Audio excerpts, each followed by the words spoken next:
मेरे प्रिय मित्रों, आइए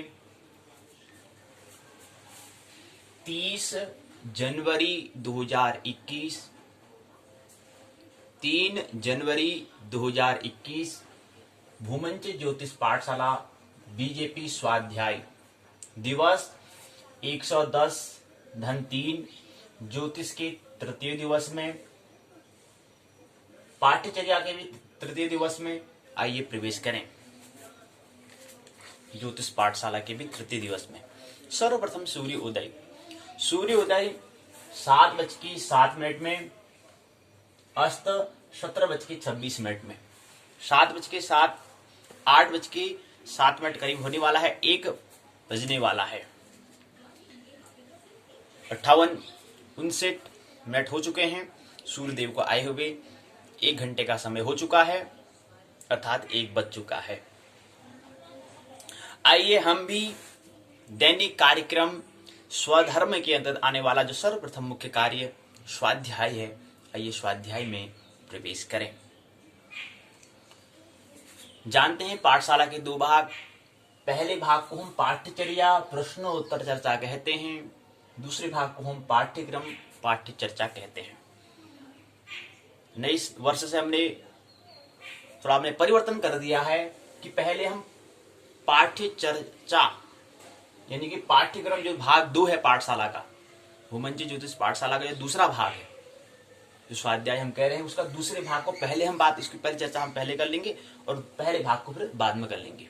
तो पहले इसकी चर्चा करेंगे, बाद में इसकी चर्चा हम करेंगे। उससे पूर्व एक महत्वपूर्ण सूचना, पहली तिथि 1 जनवरी को दुनिया में 3,71,504 बच्चों का जन्म हुआ।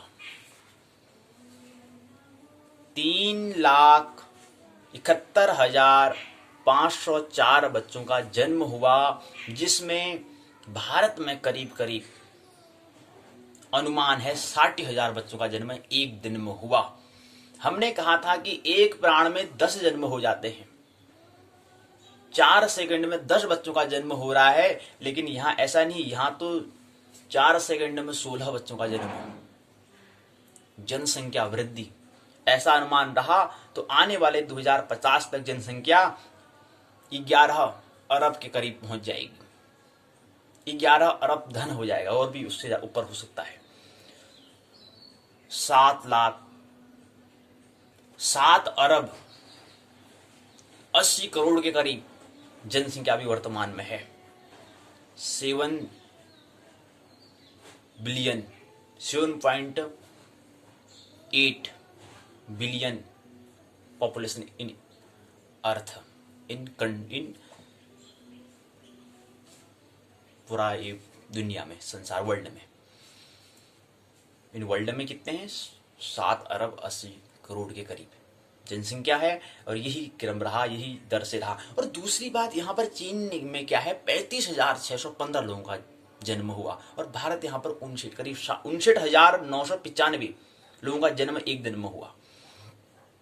चीन में 35 हुआ, जबकि चीन क्या है, सबसे ज्यादा जनसंख्या चीन की है, लेकिन उसने नियंत्रण करना प्रारंभ कर दिया है। नियंत्रण करना करीब करीब दुगना, हमारा भारत में दुगना जन्म हुआ, क्योंकि 60 और 35,615 59,995 करीब करीब दुगना के करीब हम कह सकते हैं। लेकिन हम नियंत्रण के बारे में भी कुछ नहीं सोच रहे हैं, जनसंख्या वृद्धि के बारे में, इंक्रीज के बारे में थोड़ा हमें विचार होना, थोड़ा जागरूक हमें होना है। तो इस हिसाब से देखा जाए तो हम कह रहे थे कि 1 सेकंड में 2.5 लोगों का जन्म होता है, लेकिन यहाँ पर नहीं, यहाँ पर नई जो सूचना है इसमें के हिसाब से 1 सेकंड में 4 बच्चों का जन्म हो जाता है, और 4 के 5वां जो बच्चा है उसका भी स्थिति चल रही होती है। तो करीब करीब 4-4.5 बच्चे का जन्म हो जाता है 1 सेकंड में। तो इस पर हम थोड़ा विचार करना है। 1 घंटे में 15,479 लोगों का जन्म, 79.3333 लोगों का जन्म हो जाता है। 1 साल में 14 करोड़ लोगों का जन्म हो जाता है। तो 2050 तक जनसंख्या की अगर हम देखें इस हिसाब से बड़ी तो 11 अरब से ऊपर होना है, 11 बिलियन, 11 बिलियंस प्लस जनसंख्या की अनुमान होगा आने वाले 30 साल में, आने वाले 30 साल में।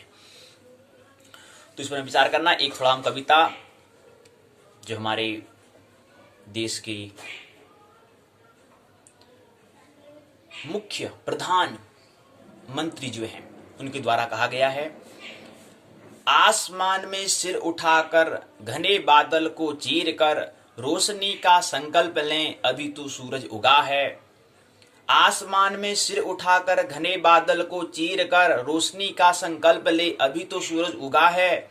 दृढ़ निश्चय के साथ चलकर हर मुश्किल को पार कर घोर अंधेरे को मिटाकर, अभी तो सूरज उगा है।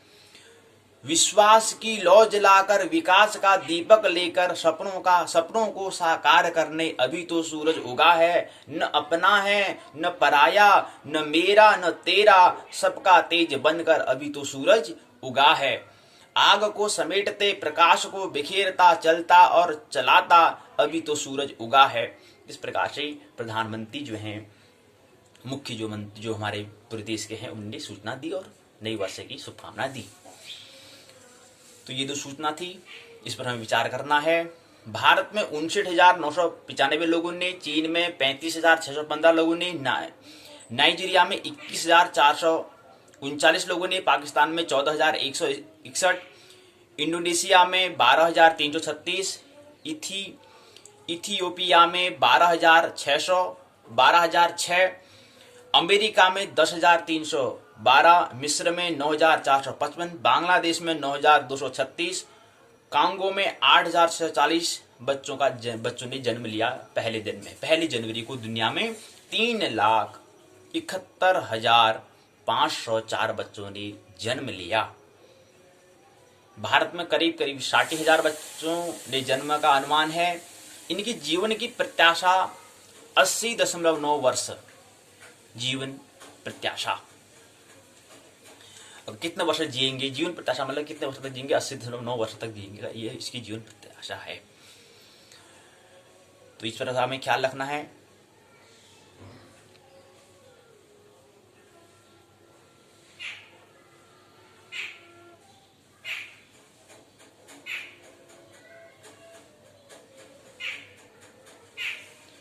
तो आइए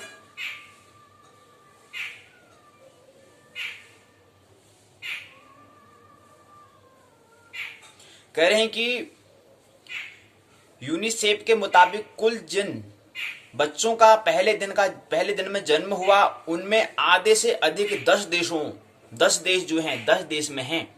आधे से ज्यादा जो बच्चे ने जन्म लिया, अगर 3,71,504 का अगर हम आधा करेंगे तो आधा इन 10 देशों में आते हैं।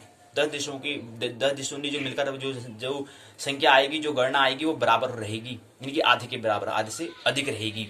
अगर हम भारत में जो बच्चे ने जन्म लिया 59,995 को जोड़ें, चीन के 35,615 को जोड़ें, नाइजीरिया के 21,439 को जोड़ें, पाकिस्तान के 14,161 को जोड़ें, इंडोनेशिया के 12,336 को जोड़ें, इथियोपिया के 12,600 और अमेरिका के 10,312, मिस्र के 9,455, बांग्लादेश के 9,236, कांगो के 8,640, इनका योग करें तो आधे से अधिक, यानी कि 3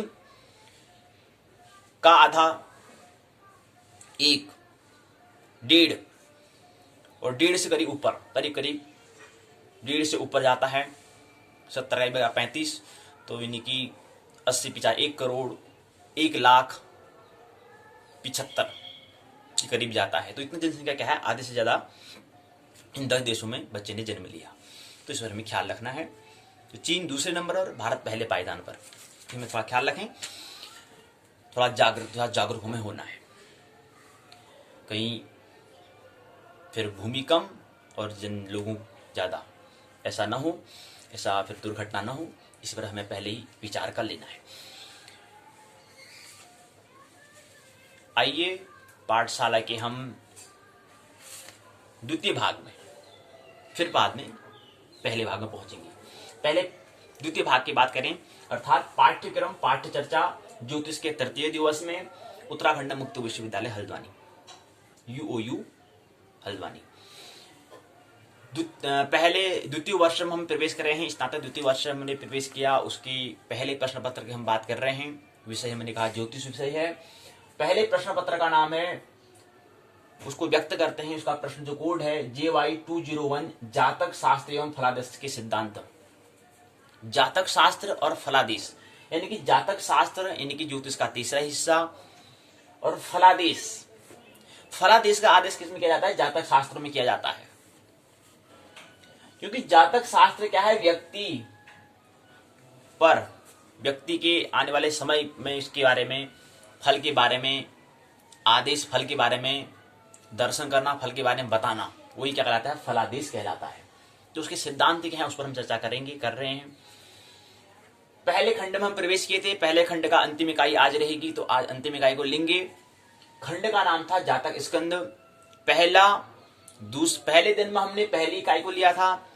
दूसरे तारीख को हमने, जो दूसरी तिथि थी, उस दिन हमने दूसरी और तीसरी इकाई को लिया। आज तीसरी तारीख है, तो चौथी इकाई को आज हम लेंगे। चौथी इकाई का नाम है कारक विमर्श।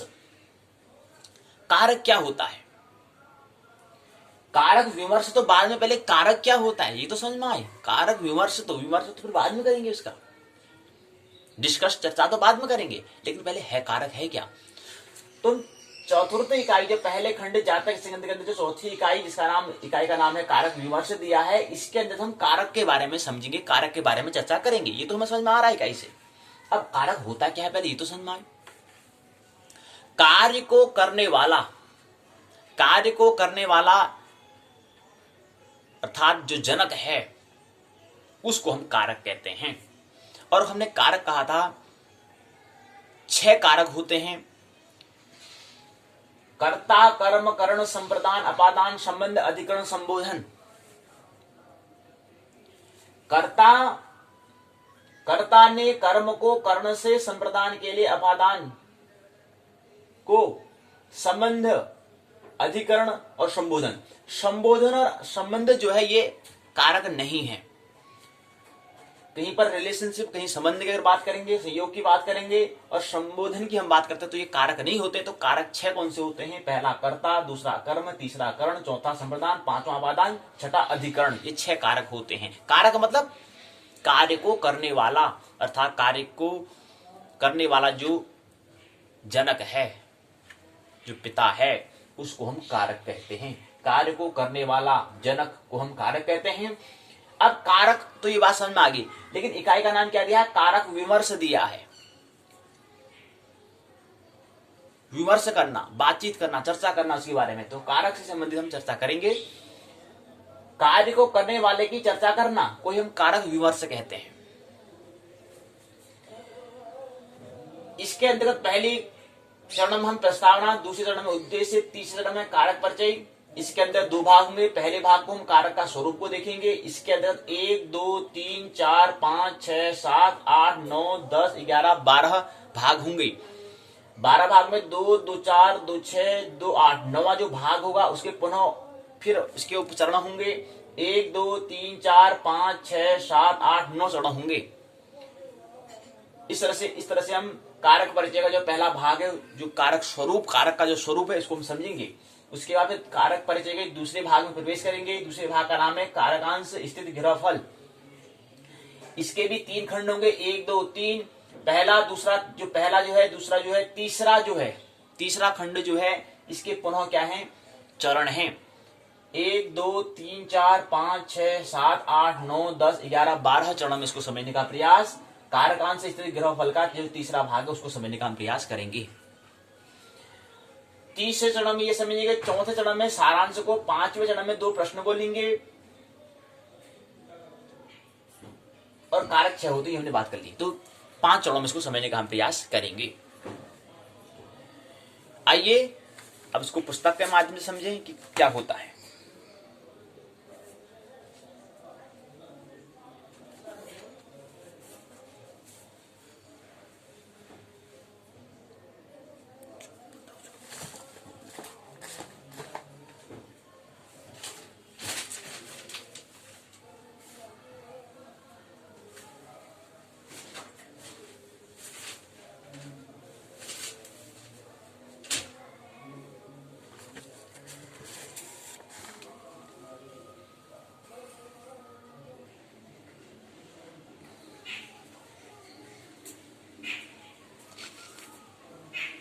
आइए पुस्तक के माध्यम से समझिए इसको।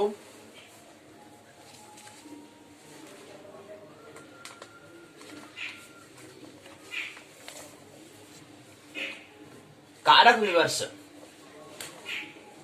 इकाई संरचना, प्रस्तावना, उद्देश्य, कारक परिचय, कारक के अन्य स्वरूप, बोध प्रश्न, कारक और कारकांश फल, सारांश, पारिभाषिक शब्दावली, बोध प्रश्न के उत्तर, संदर्भ ग्रंथ सूची, निबंधात्मक प्रश्न। प्रस्तावना है, यहां से प्रस्तावना प्रारंभ होती है, यहां से इसका गद्य पूर्ण प्रारंभ होता है, यहां पर पूर्ण होता है प्रस्तावना का जो यहां पर बात की है। कारक विमर्श की बात, शीर्षक इसका नाम दिया है, इकाई का नाम दिया है। अब कारक विमर्श क्या है? ज्योतिष शास्त्र के जातक स्कंद का एक महत्वपूर्ण अंग, एक हिस्सा है। कारक विमर्श ज्योतिष शास्त्र के जातक स्कंद। हमने ज्योतिष शास्त्र जो हमने कहा, ज्योतिष क्या एक शास्त्र है, ज्योतिष एक अध्यात्म है। हमने दोनों कहा, शास्त्र मतलब विज्ञान और ज्योतिष मतलब अध्यात्म। तो ज्योतिष दोनों है, लेकिन इसको शास्त्र हम कह रहे हैं तो इसका एक हिस्सा क्या है? जातक स्कंद है। अभी हमने कहा ना ज्योतिष के 3 भाग होते हैं, सिद्धांत तंत्र हो गया, दूसरा संहिता हो गया, तीसरा जातक या होरा हम कहते हैं। तो इसमें क्या होता है? कारक विमर्श ज्योतिष शास्त्र का अंदर आने वाला तीसरा जो हिस्सा है, जातक स्कंद के अंदर आता है। इसका एक महत्वपूर्ण हिस्सा है, एक अंग है। अब कारक तत्व किसे कहते हैं? कारक किसे कहते हैं? जिस भाव से जिन बातों का विचार किया जाता है। हमने कहा कर्ता कारक क्या है? कार्य को करने वाला जो हो वो क्या है? कारक है। तो यहाँ करें, जिस भाव से जिन बातों का विचार किया जाता है वह वस्तु उन भावों का क्या कहता है? कारक तत्व कहलाता है, कारक का तत्व कहलाते। ऐसे तत्व क्या कहलाएंगी? ऐसी वस्तु क्या कहलाएंगी? कारक तत्व कहलाएंगी, कारक तत्व कहलाएंगी, कार्य को करने वाले ऐसे तत्व जो हैं। अब तत्व कौन से हैं? जैसे हमने कहा कि लग्न, राशि, नक्षत्र, ये सब क्या है? भावादि सब क्या है? ये इस विषय में परिचित हो चुके हैं, यहाँ पर हम होंगे। तो ये सब क्या है? कारक तत्व हैं। उद्देश्य, यहाँ पर 5 उद्देश्य दिया गया है। तो यहाँ पर इस प्रस्तावना में यहाँ से लेकर यही बात हमें समझनी है कि जिस भाव से जिन बातों का विचार किया जाता है वह वस्तु उन भावों का क्या है? कारक तत्व कहलाता है। तो कारक, कार्य को करने वाला जनक, ये प्रस्तावना पूर्ण। दूसरा है भाग, दूसरा चरण है उद्देश्य। 1 2 3 4 5 उद्देश्य दिए हैं। कारक को परिभाषित करने में समर्थ, कारक शास्त्र का महत्व, कारक शास्त्र के सिद्धांत का निरूपण, कारक शास्त्र का स्वरूप का वर्णन, कारक शास्त्र के संबंध में निरूपण करने का आप समर्थ हो जाएंगे अगर इन उद्देश्यों को, 5 उद्देश्यों को अगर आप अध्याय का अध्ययन करते हैं तो आप ये कर लेंगे, इसको समझ पाएंगे, ये उद्देश्यों को आप पूर्ण कर पाएंगे। परिचय, यहाँ पर सूत्र दिया है, 1 सूत्र, 2 सूत्र, 3 4 5 सूत्र, 6 सूत्र, 7 सूत्र के माध्यम से कुछ बातें यहाँ पर बताई हैं। किसके बताया है? कारक का परिचय को बताया है ये सूत्र में। अब कहते हैं कि रवि से शनि पर्यंत 7 ग्रहों के कारक का विवरण यहाँ पर दिया गया है। कुछ लोग हम राहु पर्यंत 8 कारक भी कहते हैं, मानते हैं। कुछ लोग कहते हैं कि 2 ग्रहों के अंशादि तुल्य होने पर राहु को भी लेना चाहिए, कहते हैं। अब दूसरा अगले क्रम में यहाँ पर ये बात बताई, इसमें वही कारक तत्व बताया कि कौन कौन से हैं। 7 ग्रह हैं, 2 छाया ग्रह हैं। तो इसमें यहाँ पर ग्रह, अब यहाँ पर देखो थोड़ा हमने कारक हम पढ़ते हैं, वो उस कारक और इस कारक में थोड़ा भेद ये है कि ग्रह कारक यहाँ पर हम ले रहे हैं, लेकिन मुख्य बात तो वही है कि कार्य को करने वाला जो हो उसको हम कारक कहते हैं, करने वाला जनक जो है। वहां पर हम लेते हैं कर्ता, कर्म, कर्ण, संप्रदान, अपादान, अधिकरण, संबोधन, संबंध, इन दोनों को तो नहीं लेते हैं। अब जिसे कहते हैं राम ने, तो कर्ता यहाँ पर कौन है? राम है। तो ऐसे ही यहाँ पर हम ग्रह में, ज्योतिष में भी हम कहा है कारक को लेते हैं, लेकिन यहाँ पर कारक हम राहु केतु छाया ग्रह और शेष 7 ग्रह को हम लेते हैं, तो उसकी हम बात कर रहे हैं। और जो व्यक्ति ने हिंदी में जो हम पढ़ते इस कारक को समझा होगा, तो यहाँ पर ज्योतिष में जो कारक विमर्श हम कर रहे हैं उसको समझने में हमें आसानी रहेगी, सहूलियत रहेगा अगर हमने वहां कारक को समझा होगा। तब जाके कारक विमर्श करने में, कारक के बारे में हम चर्चा करने में हम सफल हो जाएंगे अगर हमें कारक को समझा होगा। करता क्या होता है, शब्दों में जो हमने कहते हैं, जो शब्दों में मिलता है कि राम जाता है, राम ने रावण को मारा, ये जो वाक्य हम जो बोलते हैं, इसका अगर हमने कारक को समझा होगा तो यहाँ पर कारक विमर्श करने में हमें परेशानी का सामना न करना पड़ेगा। तो ये हमें बताया 2 ग्रहों में अंश तुल्य हो तो अधिक कला वाले को आत्मकारक हम मानते हैं। कला में समता हो तो अधिक विकला वाले को आदिकारक हम कहते हैं। अब यहाँ पर कह रहे हैं आदिकारक और आत्मकारक। आत्मकारक और आदिकारक क्या होता है, यहां पर हम दे रहे हैं आत्मकारक ग्रह होगा, कह रहे हैं कि सूर्य आदि ग्रहों में राशि छोड़कर सर्वाधिक अंश जिस ग्रह का होगा वो आत्मकारक होगा। अब हमने कारक कहा, कारक के अंदर एक आत्मकारक होता है, दूसरा आदिकारक होता है। तो आत्मकारक क्या है, पहले ये हमें समझना है, पहली बात। दूसरी बात कह रहे थे कि आदिकारक क्या होता है, दूसरी बात ये हमें समझनी है। अब कहता है कि जो आदिकारक होता है, कला में समता हो तो अधिक विकला वाले हो तो उसको हम आदिकारक कहते हैं।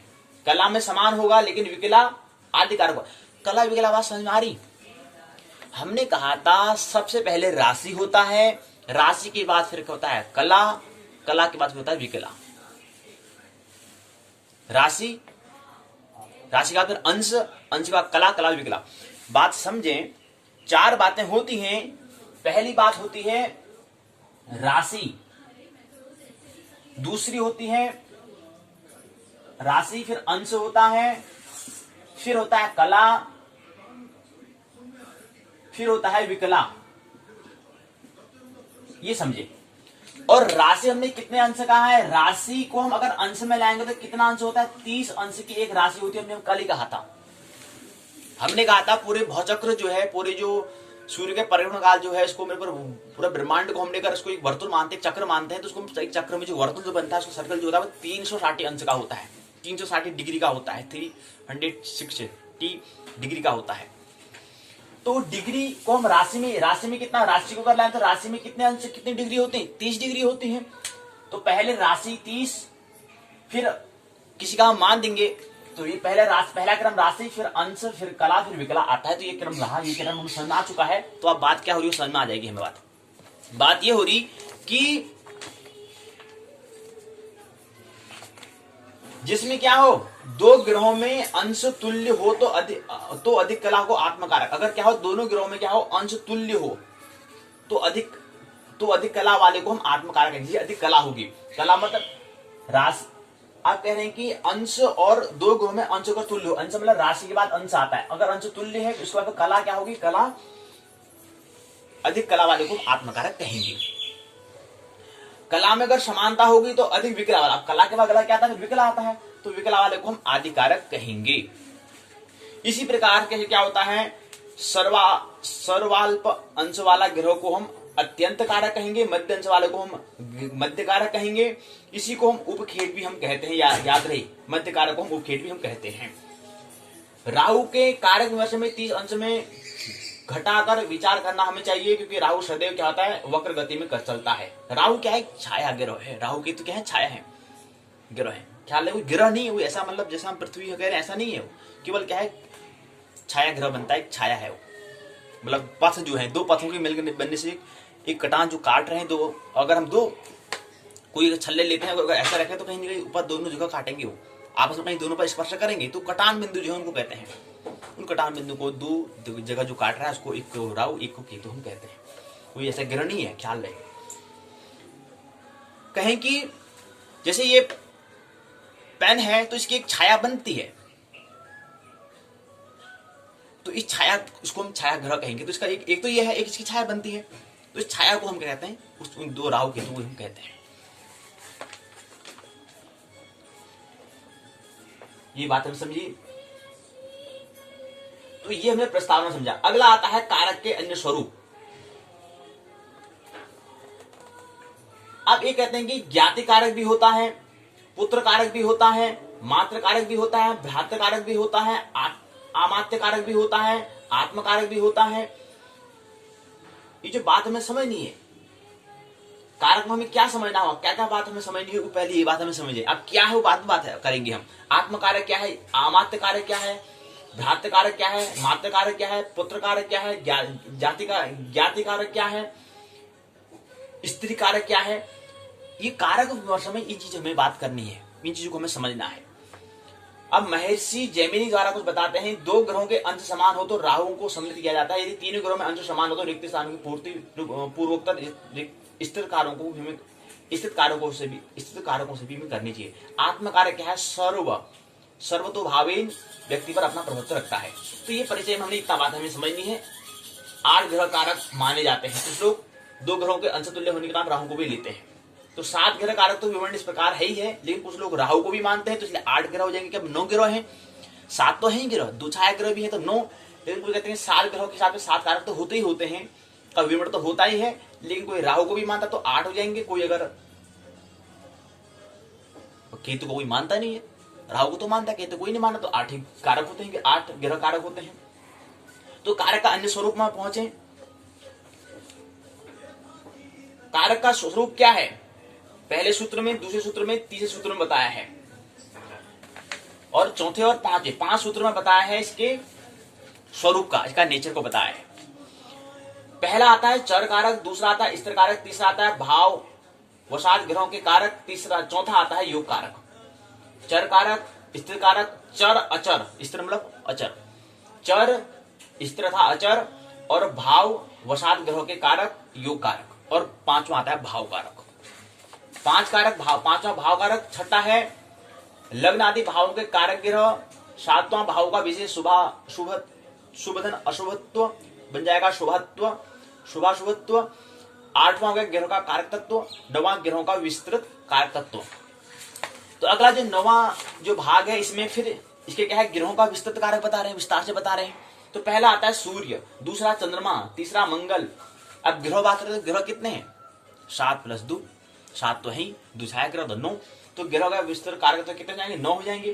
पहला सूर्य आएगा, दूसरा चंद्रमा आएगा, तीसरा मंगल आएगा, चौथा बुध आएगा, 5वां बृहस्पति आएगा, 6वां शुक्र आएगा, 7वां शनि आएगा, 8वां राहु आएगा, और 9वां केतु आएगा।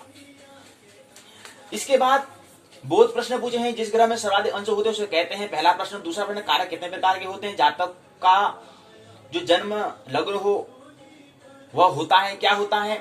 चौथा प्रश्न, चंद्रमा ग्रह कारक है, कौन सा है? ज्योतिष का कारक ग्रह है, ये क्या है? 5 प्रश्न यहाँ पर दिए गए हैं बोध प्रश्न के लिए। अगला आता है भाव भाविष्य कारक के तीनों बलि हो तो भाव का पूरा फल, 2 ही बलि होने पर थोड़ा कम, अर्थात 2/3। 1 बलि होने पर 1/3 फल प्राप्त होता है। अन्य प्रकार के कारक तो भी होते हैं। अन्य प्रकार के कारक तो क्या है, ये बताने का प्रयास यहाँ से बता रखा है। अन्य प्रकार के कारक तो क्या है, इसको बताने का प्रयास यहाँ पर किया गया है। इसके बाद अगला चरण है, तो ये तो होगा हमारा 9वां। फिर अन्य कारक तो भी ये बताया, एक भाग ये भी है। इसके बाद फिर एक अगला जो प्रकरण आता है, अगला जो चरण है वो है कारकों में फल प्राप्ति। सभी कारक ग्रह अपने से संबंधित और समस्त या कुछ शुभ फल यथा वर्षर इन वर्षों में या उनके उपांत देते हैं। जैसे सूर्य क्या है 22 वर्ष तक देता है, भौम जो अर्थात चंद्रमा 28 वर्ष, बुध 32 वर्ष, गुरु 16 वर्ष, शुक्र 25 वर्ष, शनि 36 वर्ष, राहु केतु 42 वर्ष। ये क्या देते हैं? सुबह अपना कारक जो है अपना उसका फल देते हैं। तो कारकों की फल की प्राप्ति क्या होती है, उसको कितने वर्ष होता है? तो सभी जो कारक ग्रह हैं अपने संबंधित या समस्त या कुछ शुभ फल यथावसर इन वर्षों या इतने समय तक देते हैं, इतने समय अवधि तक देते हैं। सूर्य 22 वर्ष तक देगा, शुभ या अशुभ जो भी है जीना होगा। शुभ जो उसके अंदर, जहां पर शुभ उसके अंदर जो शुभ बातें हैं तो शुभ, और अशुभ बातें अशुभ। तो कितना वर्ष तक देगा? 22 वर्ष तक। भौम 28 वर्ष तक, बुध 32 वर्ष तक, गुरु 16 वर्ष, शुक्र 25, शनि 36 वर्ष, राहु केतु 42 वर्ष तक क्या देंगे? शुभाशुभ फल देंगे। तो कारकों की फल प्राप्ति क्या है ये हमें समझा चरण में। अगला चरण आता है 12वां चरण आता है, क्योंकि यहाँ पर 10वां लिखा है, लेकिन एक यहाँ पर क्या है 10वां ये है। एक चरण ये भी तो था, क्या था? अन्य प्रकार के कारक। तो एक ये भी क्या है? चरण है। तो 10वां ये हो गया। 11वां में आया कारकों की फल प्राप्ति। 12वां में आया राशियादि अनुसार आत्मकारक फल। तो ये यहां से बताया है कि आत्मकारक ग्रह मेष के नवमांश में हो तो जातक के घर में चूहे और बिल्ली का उपद्रव होता है। पाप युक्त हो तो विशेष उपद्रव होता है। आत्मकारक ग्रह विष के नवमांश में हो तो चतुष्पदों में शोक प्राप्त होता है। ये बताया कि राशि आदि अनुसार आत्मकारक, यानी कि राशि हमने कहा कि मेष, वृष, मिथुन, कर्क, सिंह, कन्या, तुला, वृश्चिक, धनु, मकर, कुंभ, मीन जो 12 राशियां हैं, इन राशियों के अनुसार आत्मकारक क्या है, उसका फल क्या होगा, उसका परिणाम क्या होगा, उसके बारे में बताने का प्रयास यहाँ से गद्यांश से प्रारंभ किया है। और इसका फिर इस गद्यांश का बात को यहीं पर गद्यांश पूर्ण, यहीं पर उन्होंने बात को पूर्ण कर ली। यानी कि राशि आदि अनुसार आत्मकारक का फल को यहाँ से गद्यांश से प्रारंभ किया, तो यहाँ पर उन्होंने बात को पूर्ण कर ली। फिर अगले चरण में, यानी कि ये क्या है 12वां चरण, 13वें चरण में प्रवेश करते हैं। 13वें चरण में है 13वां चरण नहीं है। क्यों? क्योंकि हमने कहा कि पहला जो होगा 1 2 3 4 5 6 7 8 9 10 11 12 और एक और है इसमें। क्या है? एक भाग और है, इसलिए इसको हम 13 कहेंगे। तो कितने हैं? 13 चरण हैं। तो ये हमने कारक परिचय के अंदर जो पहला भाग था। अब दूसरे भाग में हम प्रवेश कर रहे हैं। दूसरे भाग का नाम है कारकांश स्थित घिरौफल। इसके अंदर 1 2 3 भाग दिए गए हैं। जो पहला आया, पहला तो हमने परिचय कह दिया। पहले में तो परिचय आएगा, जो पहला जो लिखा है ये परिचय में बात कर रहे हैं, यानी कि यहाँ से सिद्धांत से प्रारंभ किया, यहाँ पर क्या पूर्ण हुआ, तो ये परिचय में आ चुका है। अब क्या है इसको बाद में देखेंगे। उसके बाद दूसरा भाग में क्या है? कारकांश स्थित घिरौफल। दूसरे भाग में जो हमने दिया है ये। उसके बाद दूसरा जो कारकांश स्थित घिरौफल है, इसमें एक सूत्र ये बताया है, 2 सूत्र, 3 4 5 और 6। अब 6 सूत्र हैं क्या, इसको बाद में देखेंगे। बाद में मतलब जब सेकंड राउंड होगा या समय होगा तो बात करेंगे, समय नहीं होगा तो नहीं करेंगे। महत्वपूर्ण बात हम ख्याल रखनी, बाकी जो नहीं है तो नहीं करना, निचोड़ हमें उसको शॉर्ट करना है। जरूरी कि 6 सूत्र को याद ही हम करें, याद करने की जरूरत नहीं है, पहले देखना है कि है क्या। तो कारकांश स्थित जो दूसरा भाग है, इसमें क्या दिए हैं? 1 2 3 4 5 6 सूत्र दिए गए हैं। कारकांश स्थित ग्रहों का फल क्या होता है, इसको बताने के लिए उन्हें 6 सूत्रों से समझाया है। यहाँ से फिर ये सूत्र हमने ये प्रारंभ यहाँ से होता है और इसका बात पूर्ण यहाँ पर होती है। उसके बाद फिर इन्हें फिर 2 सूत्र में और बताया, तो यहाँ पर उन्हें बात पूर्ण कर ली है। यानी कि कारकांश स्थित ग्रह फल क्या है, इसको बात से प्रारंभ करा और यहाँ पर उन्हें बात पूर्ण कर दी। फिर अगला जो तीसरा भाग जो हम कह रहे थे, तीसरा भाग आता है कारकांश में भाव का फल। कारकांश में यानी कारक धन अंश मिल गया, कारकांश बन गया, से भावों का फल क्या होगा, उसका फल क्या होता है। अब यहां पर हमने कहा कि कारकांश से भावों का फल हमने बात किया। भाव का मतलब हमने कहा, भाव का मतलब क्या कहा? भाव का मतलब होता है कमरा। यानी कि हमें जो पूरा क्रांति वृत्त को जो हमने माना था, जो भौचक्र था, उसको हमने ठीक उसके करे थे, हमने 12 हिस्से करे थे। 12 हिस्से करे, उन 12 हिस्सों को हमने 12 राशि और 12 भाव कहा। 12 हिस्से को हमने, 12 भाग को हमने 12 भाव और 12 राशि कहा। तो अभी हम केवल कमरे की बात कर रहे हैं, मतलब केवल जो मैंने भाग किया, तो पहले भाग, दूसरे भाग, तीसरे भाग की हम बात कर रहे हैं, पुस्तक की हम बात कर रहे हैं। राशि की तो बात हम नहीं कर रहे, राशि तो मैंने पहले बात कर लिया, हम भाव की बात कर रहे हैं। तो भावों का भी फल क्या होगा, यानी कि जो कमरा है, इस कमरे की विशेषता क्या है, तो इसका परिणाम क्या होगा, उसके बारे में, उसका रिजल्ट क्या होगा, उसके बारे में, उसका फल क्या होगा, परिणाम क्या होगा, उसके बारे में समझ रहे हैं। कारकांश से, कारकांश से, देखो से कहा है, तो कारकांश से भावों का फल। भावों का फल, कभी शब्द देखो ना, ये तो है, कारक तो समझना महत्वपूर्ण है। राम ने कहते हैं, तो ऐसे यहां पर कह रहे हैं कि कारकांश से भावों का फल। ये शब्द समझो, यहां पर जो टॉपिक दिया है, कारकांश से भावों का फल। अगर हम यहां से को और का को हटा दें तो क्या बनेगा? कारकांश से भावों फल। कुछ बात समझ में नहीं आ रही है, तो यहां से आ रहा है कि कारकांश से करेंगे, किससे? कारकांश से भावों फल, किसका? भावों का। भावों का क्या करेंगे? फल, परिणाम। तो ये बात आई। तो कितने? 12 भाव, तो 12 भाव पहले भाव होता है। फिर दूसरा भाव, दूसरे भाव को समझाने के लिए 2 सूत्र यहां पर दिए गए हैं। क्या सूत्र हैं समझेंगे भी, देखेंगे इसको बाद में। प्रथम भाव में कहा है कि केतु युक्त कारकांश सूर्य और शुक्र से दृष्ट हो तो जाता क्या होता है? राजपुरुष हो जाता है। कारकांश से भाव का फल दूसरे में आता है, दूसरे में 2 सूत्र दिए गए, उसको भी यहाँ पर इसको बताने का प्रयास, इस सूत्र का जो संस्कृत में बताया, इसको हिंदी में बताने का प्रयास किया है। तो फिर तीसरे भाव आता है, तीसरे भाव को एक सूत्र से बताया है, यहाँ से प्रारंभ किया है इनने, इसको फिर हिंदी में रूपांतरण करा, हमने अनुवाद करा, तो यहाँ पूर्ण हो गया, यहाँ पूर्ण हो गया। फिर चौथे भाव की बात आई, फिर 2 सूत्रों के बाद पहला सूत्र, 2 सूत्र, 3 सूत्र से बताया चौथे भाव का फल क्या होता है, यहाँ से इसको फिर हिंदी में रूपांतरण करा, अनुवाद करा, तो ये बताया। फिर 5वां का फल क्या होता है, यहाँ पर 1 सूत्र, 2 सूत्र, 3 सूत्र, 4 सूत्र, 5 सूत्र दिए गए हैं। फिर इसको अनुवाद करा हिंदी में, तो यहाँ से लिया, तो यहाँ पर इसको बात पूर्ण कर दी। फिर छठा भाव आया, 1 सूत्र में बताया, यहाँ से जो इसका अनुवाद करा, तो यहाँ पूर्ण कर दी बात। फिर 7वां आया, 2 सूत्र बताए हैं, यहाँ से प्रारंभ करा, यहाँ पर इसको पुनरावृत्ति कर दिया, यहाँ पर इसको समाप्त कर दिया। 8वां 1 सूत्र बताया, यहाँ प्रारंभ, यहाँ पर समाप्त कर दिया। फिर 9वां भाव 1 सूत्र, 2 सूत्र, 3 सूत्र यहाँ पर दिए हैं, फिर उसका अनुवाद इन्होंने यहाँ पर किया। 2 सूत्र अभी और हैं, 1 ही सूत्र, 2 ही सूत्र नहीं है, 3 ही सूत्र नहीं है, 1 2 3, उसका 4 5 6 7 सूत्र बताए हैं। जो हमारा 9वां जो हमारा भाव है, उसको बताने के लिए 9 भाव का फल को बताने के लिए 7 सूत्र दिए हैं। फिर यहाँ से इसको अनुवाद करा, इसको फिर यहाँ पर बात पूर्ण कर दी। अब इसके बाद फिर 10वां आता है, 10वें भाव का फल क्या होता है, कार्यकाल से 10वें का भाव का फल का क्या होगा उसको बताते हैं। तो 1 सूत्र 2 3 4 सूत्र बताया है, तो इसलिए इसको ये बताया है। यहाँ से प्रारंभ करा और यहाँ पर इसको पूर्ण बात कर दी। फिर एकादश भाव होता है, यहाँ पर 1 सूत्र 2 सूत्र बताए हैं, यहाँ से इसको अनुवाद करा, यहाँ पूर्ण कर दी बात। फिर 12वां है 1 सूत्र 2 सूत्र 3 सूत्र 4 5 6 7 8 9 10 सूत्र बताए हैं 10। इसके बाद 11 और 12 सूत्र बताया है, इसको भी अनुवाद करा, यहाँ पर बात पूर्ण कर दी। तो यहाँ पर बात इकाई पूर्ण हो चुकी। तो यही तो हमने यहाँ पर दिखाया था शॉर्ट में इसको, तभी ये तो कहा था हमने इसके क्या भाग है, इसके भाग दिए हैं 1 2 3 4 5 6 7 8 9 10 11 12 भाग हैं, तो 12 भाग तो 12 भाग होंगे। सारांश बात आज स्वयं सारांश में समझते हैं इस इकाई को।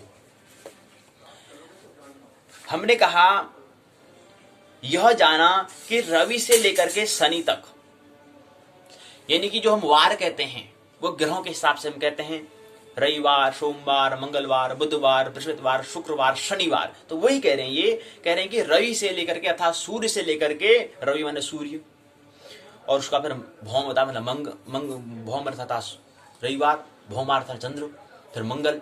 तो ये जो हम कह रहे हैं 7 ग्रह जो हैं ये क्या है, कारक हैं। तो 7 ग्रहों के कारक का हमने विवरण यहाँ पर किया। कुछ लोग राहु को भी मानते हैं, तो इसलिए 8 ग्रह क्या हमने कारक माने हैं। तो कभी प्रश्न पूछा जा सकता है कितने कारक हैं। आम भाषा में यहाँ पर कर्ता ने कर्म को कर्ण से संप्रदान, अपादान, अधिकरण, संबोधन और संबंध ये जो है ये तो हमारे 9 दिए हैं, 8 दिए हैं, लेकिन यहाँ पर कारक केवल कर्ता, कर्म, कर्ण, संप्रदान, अपादान और अधिकरण 6 कारक होते हैं। लगा लिया 6 कारक होते हैं। यहाँ 6 कारक ये अलग है, और यहाँ पर हम कारक विमर्श ज्योतिष में जो कर रहे हैं यहाँ पर क्या है, कारक 7 तो होते हैं, 7 ग्रह हैं, क्योंकि ग्रह के कारक हम बात कर रहे हैं। ग्रहों के कारक बात तो वही है, लेकिन ग्रहों के कारक की हम बात करेंगे कितने आएंगे, 7 आएंगे। और कुछ लोग 8 मानते हैं, 8 ग्रहों के कारक कितने होंगे, 8, 7 या 8, 7 तो होते हैं, 8 भी होते हैं। कुछ लोग मानते हैं राहु को भी 8 ग्रह मानते हैं। कुछ लोग कहते हैं कि 2 ग्रहों के अंशाय तुल्य होने पर राहु को भी लेना चाहिए भाई, इसलिए कहते हैं कि उसको क्या है, दोनों ग्रहों के अंश आदि तुल्य होने पर राहु को भी लेना चाहिए। सूर्य आदि ग्रहों में राशि छोड़कर सर्वाधिक अंश जिस ग्रह का होगा वो अमात्यकारक आत्मकारक होगा। आत्मकारक, अब देखो कारक में हमें क्या समझना है, पहले हमें एक समझना है आत्मकारक को। दूसरा, 2 ग्रहों में अंश तुल्य हो तो अधिक कला वाले को हम आत्मकारक हमें मानना चाहिए, और कला में समानता हो तो अधिक विकला वाले को फिर आदिकारक मानना चाहिए। इसी प्रकार सर्व अल्प अंश वाला ग्रह अत्यंत कारक और मध्य अंश वाला को हम मध्य कारक हम कहते हैं। इसी को मध्य कारक को हम उपखेड भी हम कहते हैं।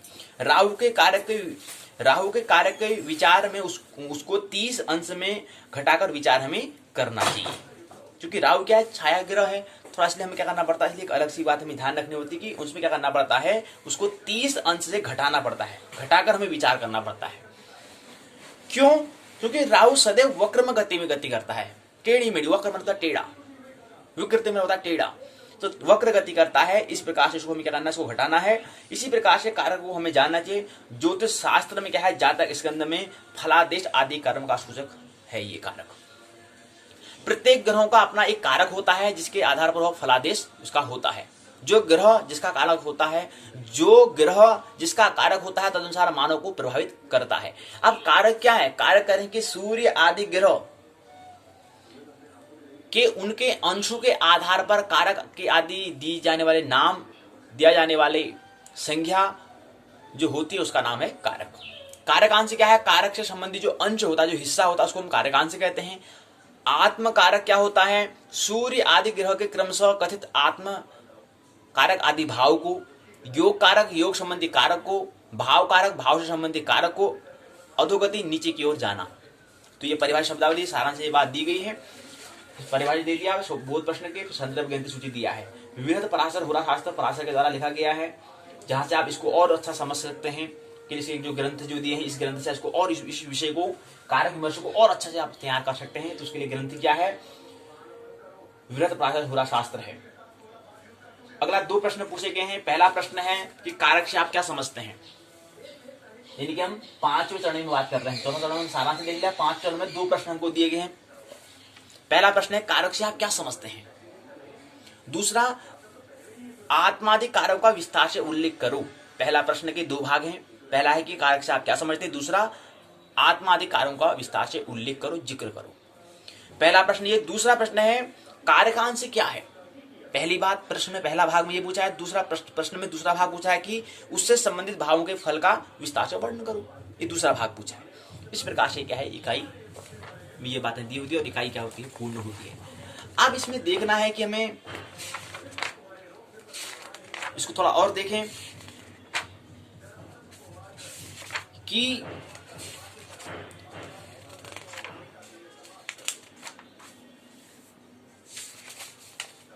इसमें क्या समझने वाली बात है।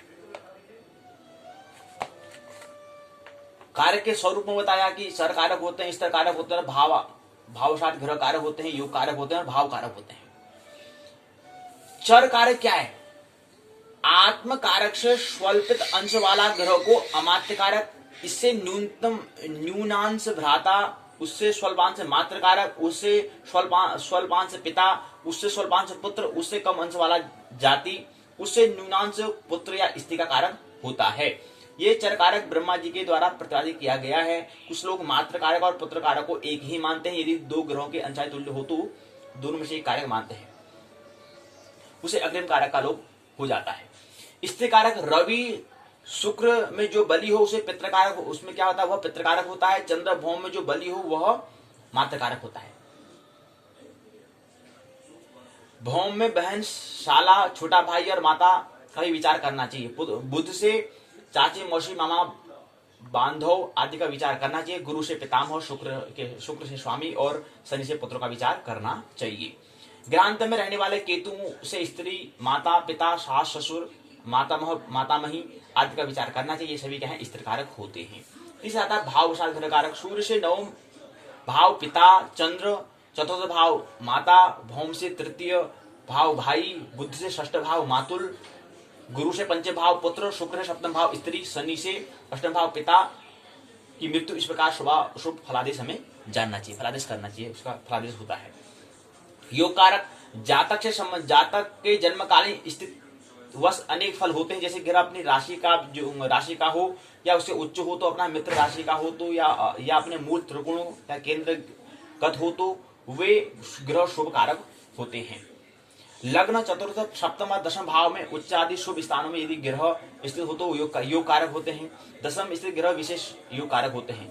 ग्रह से केंद्र स्थित होना ही शुभदायक नहीं होता है। क्या है, लग्न से केंद्र स्थित होना है शुभदायक नहीं है, अपितु ग्रह अपने अपने उच्च स्वभवन आदि में होकर किसी भाव में भी आपस में केंद्र स्थित हो तो योग कारक माने जाते हैं। अगला आता है भाव कारक। जातक का जो जन्म लग्न हो वही क्या है, आत्म कारक होता है। जन्म लग्न क्या है, शुक्र है। जन्म के समय जो लग्न में जो पहला जो भाव था उसको है, उसकी बात कर रहे हैं। वहां पर कौन सा ग्रह है, कौन सी राशि है, राशि समझो कि वहां पर कौन सी पांचवी राशि सिंह राशि है और वहां ग्रह कौन सा है, शुक्र ग्रह है। तो जन्म लग्न को वह आत्म कारक होगा।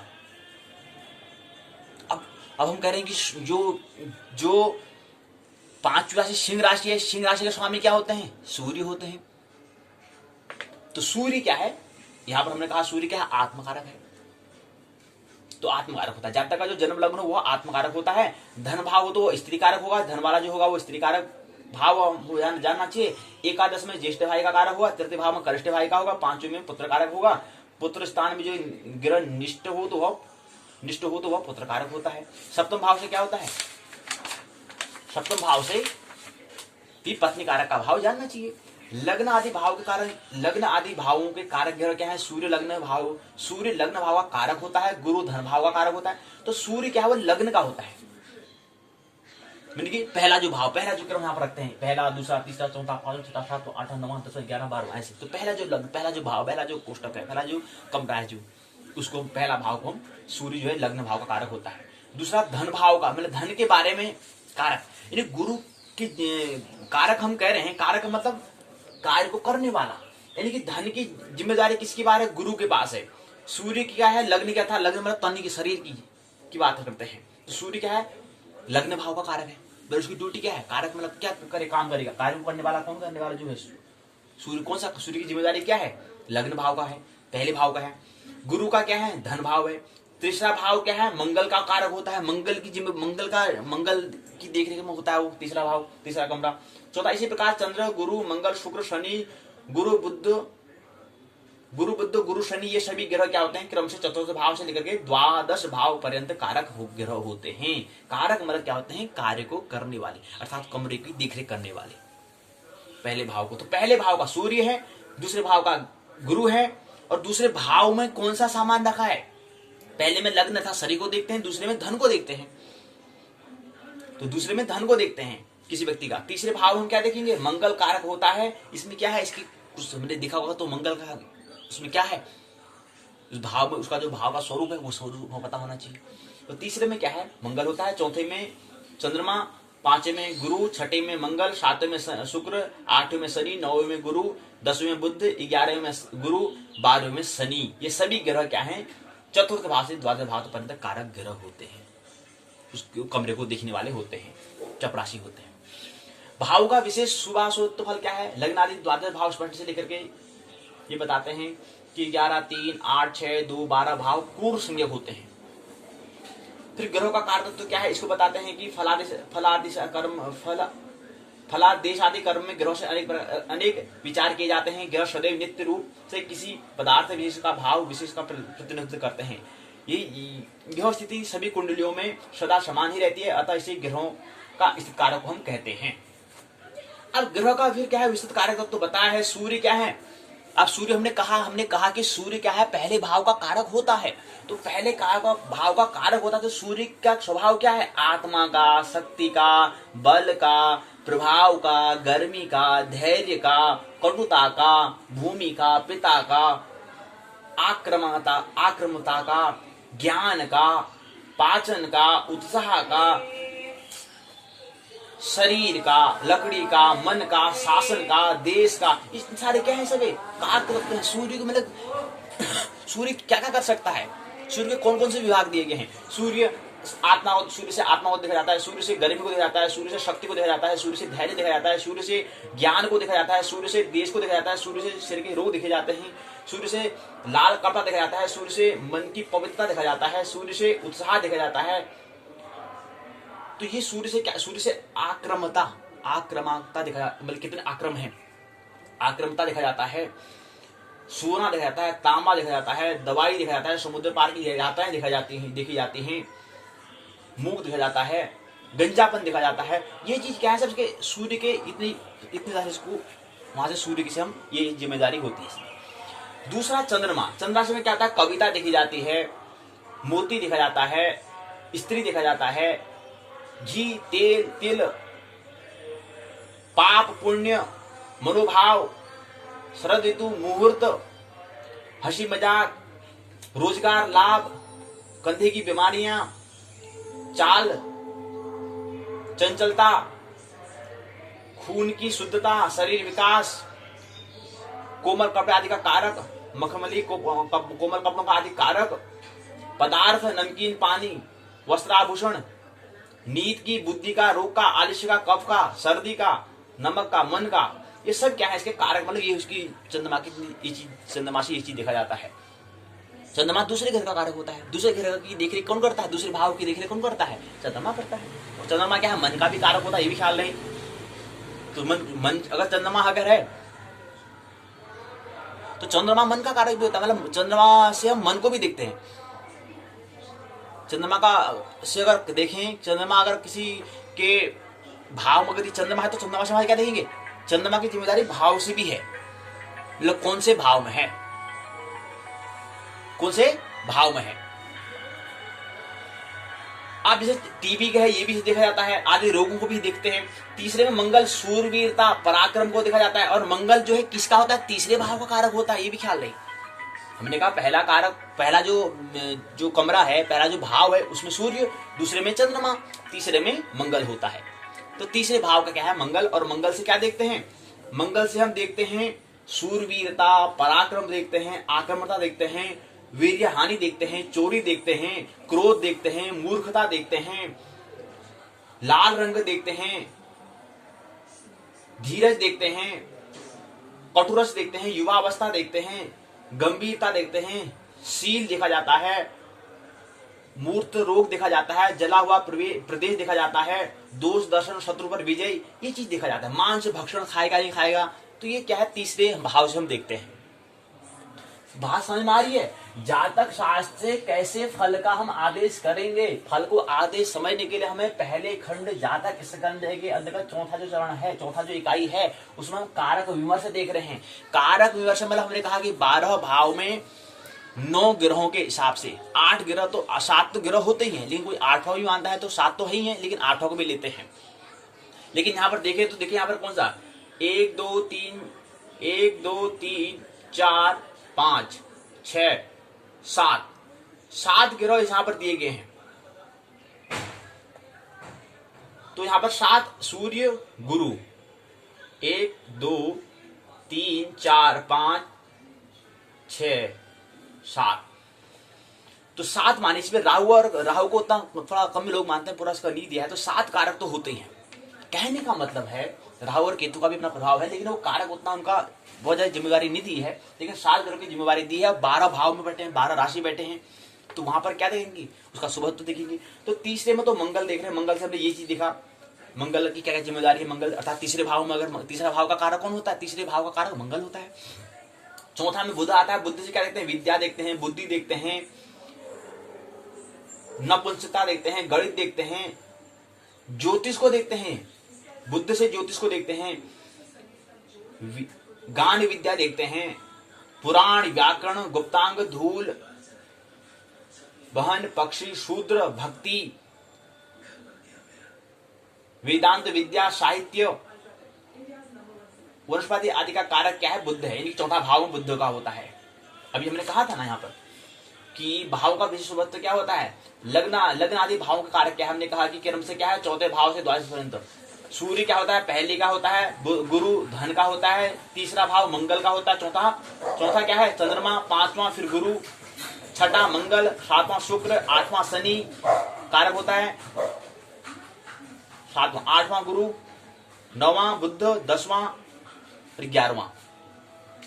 पहला सूर्य हो गया पहले भाव का, दूसरा हो गया हमारा धन गुरु हो गया, तीसरे भाव का हो गया हमारा मंगल, चौथे भाव का चंद्रमा, 5वें का गुरु, 6ठे का मंगल, 7वें का शुक्र, 8वें का शनि, 9वें का गुरु, 10वें का बुद्ध, 11वां और 11वां गुरु, 12वें का शनि। तो इस प्रकार से क्या है, ग्रह है, तो कारक है वो यहाँ पर दिया है। फिर हमने ग्रहों का विशिष्ट कारक यहाँ बताया है, सूर्य किसका होता है, चंद्रमा किसका होता है, मंगल किसका होता है, इसी क्रम से आता है। बुद्ध का हमने बताया, बुद्धि विद्या का बताता है, गणित का बताता है, ज्योतिष का देखा जाता है, हमने कहा शिल्प कला का हमें देखा जाता है, लेखन का हम देखते हैं, सेवा का हम देखते हैं, आभूषण का हम देखते हैं, तो नाभि हम देखते हैं, गोत्र वृद्धि हम देखते हैं, मन का संयम हम देखते हैं, नम्रता हम देखते हैं, भक्ति होगी नहीं होगी ये हम देखते हैं, विद्वत्ता हम देखते हैं, मंत्र हम देखते हैं, तंत्र हम देखते हैं, आयुर्वेद हम देखते हैं, ये सब क्या है, मंत्रत्व हम देखते हैं, व्याकरण हम देखते हैं, ये सब क्या है, बुद्ध से, यानी कि बुद्ध क्या है, चौथे भाव का कारक है। 5वें का बृहस्पति है, शुभ कर्म देखते हैं, धर्म को देखते हैं, महत्व को देखते हैं, शिक्षा को देखते हैं, गर्भाधान को देखते हैं, अन्न को देखते हैं, आसन को देखते हैं, मीमांसा शास्त्र को देखते हैं, ज्योतिष को देखते हैं, स्वास्थ्य देखते हैं, परोपकार हम देखते हैं, भाई बड़ा भाई क्या होगा, क्रोध देखते हैं, रत्नों का व्यापार देखते हैं, दान देखते हैं, तपस्या देखते हैं, सम्मान देखते हैं, सुंदर वाहन आदि का अधिपति बृहस्पति होता है, ये हमें ख्याल है। कब हम देखते हैं, बर्तन और सभा चतुरता हम ये देखते हैं किससे, बृहस्पति, और 5वां है बृहस्पति। फिर शुक्र देखते हैं, हीरा मणि विवाह हम देखते हैं, प्रेम का प्रसंग हम देखते हैं शुक्र ग्रह से, दाम्पत्य देखते हैं, आदमी स्त्री, मैथुन सुख, यौवन, सुंदरता, काव्य रचना, वाहन, संगीत, गीत, व्यवसाय, सौंदर्य, आकर्षण, व्यक्तित्व, ऐश्वर्य, कम खाना, ये सब क्या है, ऋतु, वीर, जल कीड़ा, नाटक, अभिनय, राजकीय मुद्रा, बाल का रहस्य आदि कारक सब क्या है, शुक्र ग्रह से देखते हैं। शुक्र ग्रह क्या है, 6ठे ग्रह का कारक, पहला, दूसरा, तीसरा, चौथा, 5वां, 6ठा। 7वां में फिर शनि आता है, शनि से क्या देखते हैं, जड़ता देखते हैं, आलस्य को हम देखते हैं, कष्ट को हम देखते हैं, दुख को हम देखते हैं, ड्रापन हम देखते हैं, चांडाल हम देखते हैं, भय हम देखते हैं, इससे नशे में बुढ़ापा हम देखते हैं, झूठ बोलना हम देखते हैं, अधार्मिक कार्य हम अधार्मिकता हम देखते हैं, धार्मिक हुआ या अधार्मिक हुआ ये हम देखते हैं। शनि के उससे शरीर क्या होता है, सातवें ग्रह का कारक होता है। देखिए सातवें ग्रह में क्या क्या देखा जाता है, ये चीज देखा जाता है। कारक कौन है, शनि। और शनि का स्वभाव क्या है, ये शनि की जिम्मेदारी क्या है, ये चीज की जिम्मेदारी है जो पढ़ रहे हैं। परिश्रम हम देखते हैं, नशे हम देखते हैं, आयु, नपुंसकता, मृत्यु, गधा इत्यादि, विपत्ति, विरोध, ये सब क्या देखते हैं, यहां से हम देखते हैं। दीक्षा, मूर्ख, नौकर, हृदयता, व्यर्थ घूमना, डर, बकरा भैंस, सार्वभौम सत्ता, चोरी, ये सब हम क्या देखते हैं, यहां से हम देखते हैं सातवें। और आठवां है फिर राहु। राहु से हम छत्र, चौवर, राज्य, संग्रह, शूद्र, पाप, स्त्री, सुसज्जित वाहन, मनुष्य, आधारिक मनुष्य, गंगा स्नान, तीर्थ यात्रा होगा नहीं होगा, झूठ, भ्रम, मायाचार, कपट, रात की हवाएं, ये सब क्या है, राहु से हम देखते हैं। इसी प्रकार से केतु भी कारक होता है। केतु का क्या होता है, मोक्ष होगा नहीं होगा, इसे हम देखते हैं। मौन व्रत होगा नहीं होगा, भाग्य कैसा होगा, अज्ञानता क्या है, स्नेह होगा नहीं होगा, संपत्ति का हस्तांतरण होगा नहीं होगा, डॉक्टरी होगी नहीं होगी, मूर्ख होगा, वैराग्य होगा नहीं होगा, जीवन में वैराग्य को प्राप्त करेगा नहीं करेगा, ये सब क्या हम केतु ग्रह से देखते हैं, नौवें ग्रह से देखते हैं। ये दिया है। अब यहाँ पर कहा कि बलवान कारक से संबंधित पदार्थ की प्राप्ति होती है यदि भावेश भाव पदार्थ का कारक या स्वयं भाव तीनों ही निर्बल आक्रामंत हो तो उस भाव से संबंधित फल की प्राप्ति नहीं होती है। साधारणतः जो ग्रह जिस भाव का कारक हो उसी स्थान में बैठकर प्राय भाव की हानि करता है। शनि इसका अपवाद होता है। अष्टम भाव में शनि आयु नाशक न होकर आयु को सुरक्षा प्रदान करता है। तो ये बात हमें दी गई है, तो ये बात हमें समझना है। फिर ये बात हमने देख लिया, इसको में क्या चीज दिया है ये हमने देख लिया है, ये बात हमने समझी। तो यहीं पर क्या है, पहला खंड जातक स्कंद में हमने ये देखा, 4 इकाई में क्या देखा, एक बार संक्षिप्त में और पुनरावृत्ति कर लेते हैं। जातक स्कंद था, 4 इकाई दी गई थी। पहली तारीख में हमने जातक स्कंद से परिचय हुए। उसके बाद फिर राशिशील दूसरी इकाई का नाम था। राशि की शील, राशि का स्वभाव क्या है वो हमने देखा। तीसरे में भाव विचार, भाव का हमने विचार किया। 12 भाव होते हैं और राशि भी 12 होती है, हमने देखा। चौथे में आज की पाठशाला में हमने कारक विमर्श देखा। तो ये 4 इकाई और प्रथम खंड में जातक स्कंद ये पूर्ण होता है। जो बात हमें नहीं समझ पाए वो दूसरे राउंड में हम समझेंगे, क्योंकि अभी क्या है 100 दिन का 33 दिन का हमें समय मिला है। 33 दिन में हमें 2 पुस्तकों को पूर्ण करना है और 33 दिन में भी हमें 2 दिन, मतलब 14 दिन में हमें पूर्ण करना होता है। 14 दुना 28, 16 दुना 32, 14 दुना 28, 2 दिन की प्रश्नोत्तर चर्चा होती है। एक दिन टेस्ट हो जाएगा, एक दिन पुनरावृत्ति हो जाएगा। तो इस तरह से हमने क्या कर रखा है, व्यवस्थित हमने कर रखा है। तो 14 दिन हमको हमें देखना है। कहने का मतलब हमें 14 दिन में 14 तारीख तक हमें क्या कर लेना है, इसको पूर्ण हमें कर लेना है। 16 तारीख तक हमें क्या है पूर्ण कर लेना है, यानी कि 12 तारीख तक हम इसको देख लेंगे। फिर 13 तारीख को हम फिर एक बार पुनरावृत्ति कर लेंगे। पहले खंड और दूसरे खंड को पुनरावृत्ति कर लेंगे। उसका फिर तृतीय और चौथे खंड को हम 14 तारीख को देख लेंगे। 14 जब तारीख होगी उस दिन हम देख लेंगे। 15 तारीख को हम पुनरावृत्ति कर देंगे, प्रश्नों से कुछ प्रश्न ले लेंगे। और 16 तारीख को हम परीक्षण टेस्ट कर लेंगे कि हमें कितना समझ में आ रहा नहीं आ रहा, या हम कितना कोई बात को समझ में ख्याल में आ नहीं आ रहा, तो एक बार टेस्ट कर लेंगे। 10 नंबर का उसको 10 पूर्णांक का मिलेंगे। 2-3 प्रश्न को ले लेंगे कि हमें बात को समझ में आ रही नहीं आ रही है। अगर नहीं आ रहा तो फिर उसके हिसाब से फिर और हमें मेहनत करनी पड़ेगी और हमें श्रम करना पड़ेगा। तो इस हिसाब से हमने 16 तारीख को क्या हो जाएगी, पहला प्रश्न पत्र अर्थात जातक शास्त्र स्वादिष्ट के सिद्धांत में क्या हो जाएगा, पूर्ण हो जाएगा। 16 तारीख को पूर्ण हो जाएगा। 17 तारीख से फिर हम यहाँ पर JY 202 202 जातक शास्त्र सिद्धांत के हिसाब से दूसरा जो भाग दिया है, दूसरे प्रश्न पत्र में हम जाएंगे, मुहूर्त के बारे में समझेंगे। उसको फिर सब तारीख से प्रारंभ कर देंगे। फिर वो भी क्या रहेगा, 14 दिन का रहेगा। 14 दिन के बाद फिर 2 दिन क्या करोगे, 2 दिन में हम पुनरावृत्ति और प्रश्न उत्तर ले लेंगे। फिर एक दिन परीक्षा निकाल लेंगे। तो इस महीने क्या करेंगे, करीब फरवरी के फर्स्ट तक हमारा क्या हो जाएगा, दूसरा प्रश्न पत्र भी पूर्ण हो जाएगा। इसी प्रकार से हम संस्कृत साहित्य में प्रवेश करेंगे, संस्कृत साहित्य में देखेंगे। इसी क्रम में चलेंगे, ऐसे नियम से चलेंगे, इसी प्लान योजना से चलेंगे। इसी क्रम में क्या करेंगे, हम मनोविज्ञान विषय भी हम करेंगे। इस प्रकार से हम क्या करेंगे, एक जो पहला हमारा सीरीज जो है उपासना परिषद श्रृंखला की जो पहला सीरीज जो 100 दिन का है, 33, 33, 33, 99 प्लस एक दिन महोत्सव कार्यक्रम होगा। उधर कोई परीक्षा नहीं होगी। महोत्सव कार्यक्रम को सांस्कृतिक कार्यक्रम कर लेंगे, कुछ संगीत गाना ले लेंगे, उसका आयोजन कर लेंगे।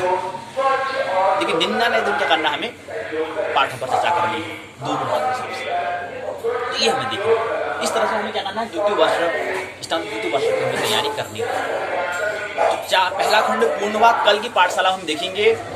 कल की पाठशाला में गृह विचार द्वितीय खंड की ओर हम प्रवेश करेंगे। तो यहाँ पर क्या हो जाएगा, जातक संधि को हम यहाँ पर हटा देंगे, यहाँ पर एक को भी हटा देंगे, यहाँ पर 2 आ जाएगा। यहाँ पर नाम हम क्या लिखेंगे, गृह भाव विचार। तो यहाँ पर आ जाएगा गृह भाव विचार, और यहाँ पर इकाई पहली आ जाएगी। पहले दिन फिर हमें क्या करनी, 2 इकाई लेनी है। पहले दिन हम यानी कल की जो पाठशाला में 2 इकाई लेंगे। पहले इकाई विविध परिप्रेक्ष्य में गृह का शुभाशुभत्व देखेंगे, और दूसरा गृह बल। तो यहाँ पर क्या आ जाएगा, 1 और 2, यहाँ पर 2 इकाई का नाम आ जाएगा। फिर वही हम यहाँ पर इसकी रूपरेखा हम करेंगे। यहाँ पर पहली इकाई, यहाँ पर दूसरी इकाई की रूपरेखा तैयार हम कर लेंगे, फिर कल की बात हम कर लेंगे। तो दूसरा खंड जो है गृह भाव विचार है। 5 इकाई दी गई है। पहले 4 तारीख को हम पहली और दूसरी इकाई को पूर्ण करेंगे, 5वीं तारीख को तीसरी और चौथी इकाई को पूर्ण कर लेंगे, और 6 तारीख को हम क्या कर लेंगे, अंतिम इकाई 5वीं इकाई को लेंगे। इस हिसाब से क्या है, द्वितीय खंड की 5 इकाई को हमें 3 दिन में क्या करना है, पूर्ण करना है।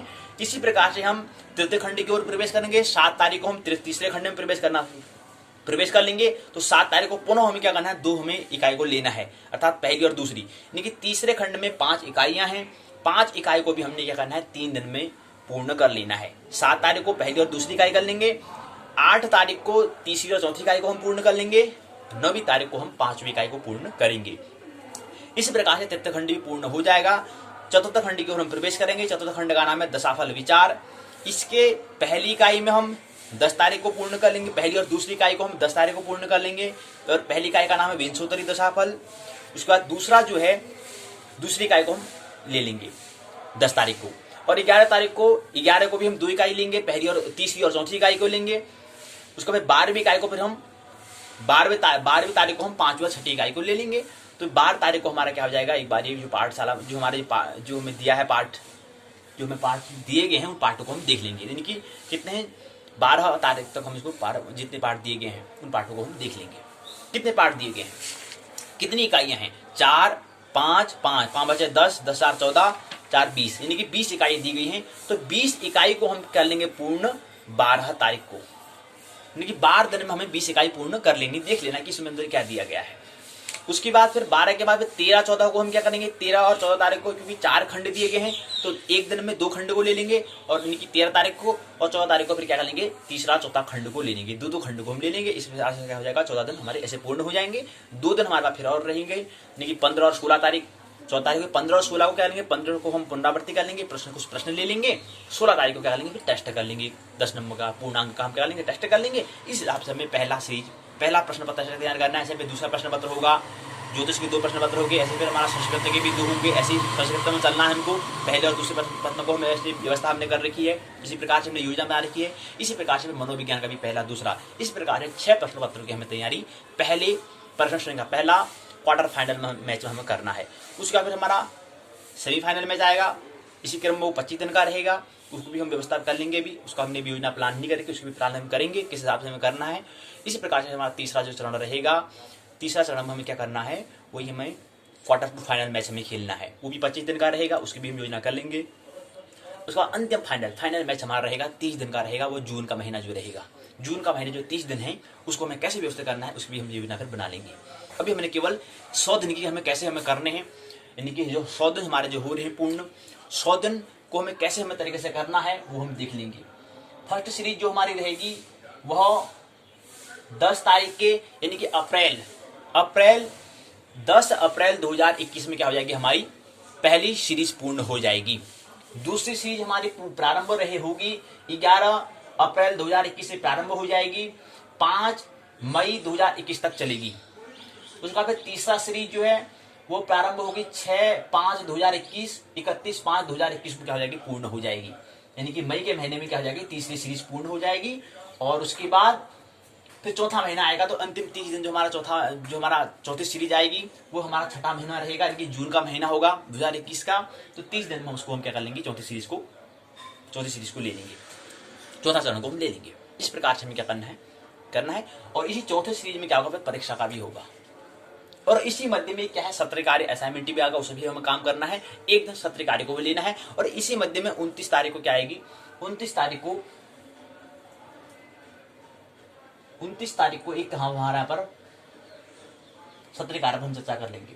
और 29 मार्च को 13 तारीख को 13 अप्रैल 2021 में क्या है, नव वर्ष आने वाला है, ये भी हमें ख्याल रहे। नया साल 13/4/2021 में आएगा, 13 यानी कि 14 अप्रैल में, 13 अप्रैल को हमारा क्या नया वर्ष आ जाएगा, ये भी हमें ख्याल रखना है, क्योंकि हमें आगे पंचांग के बारे में पढ़ना है, उसको भी हमें देखना है। तो नया साल आ जाएगा, नया संवत्सर हम बदलेगा, तो कौन सा संवत्सर है ये हमें देखना, 60 संवत्सर होते हैं, ये भी हमें देखना है, तो उसको नया साल के भी हमें तैयारी करनी है। हिंदू वर्ष जो हम कह रहे हैं 13 अप्रैल 2021 में नया वर्ष आएगा।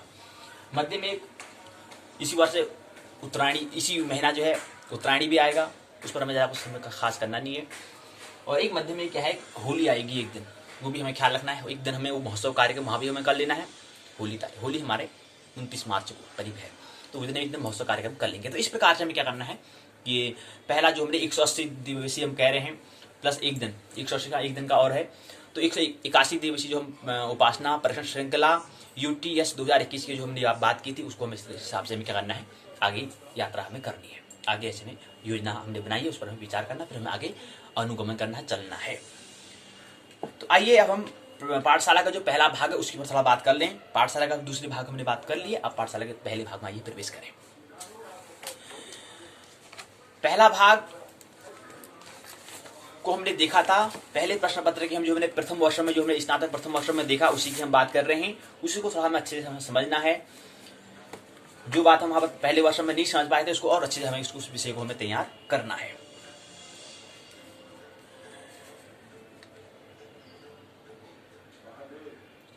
आइए प्रवेश करें।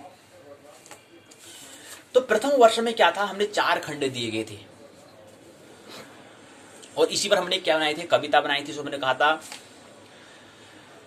बीजेपी का ध्येय यही, करो आत्म ज्योति जागृतिकरण, मानस तन का ध्येय यही, करो आत्म ज्योति जागृतिकरण, तरह तरह के जीवन में साधन, स्वाध्याय साधन है अनिवार्य चरण, बीजेपी का ध्येय यही, करो आत्म ज्योति जागृतिकरण, मानुष तन का ध्येय यही, करो आत्म ज्योति जागृतिकरण, तरह तरह के जीवन में साधन, स्वाध्याय साधन है अनिवार्य चरण, ब्रह्मांड में है 2 साधन, एक है ब्रह्म एक है अंड, ब्रह्मांड में 2 है साधन, एक है ब्रह्म एक है अंड,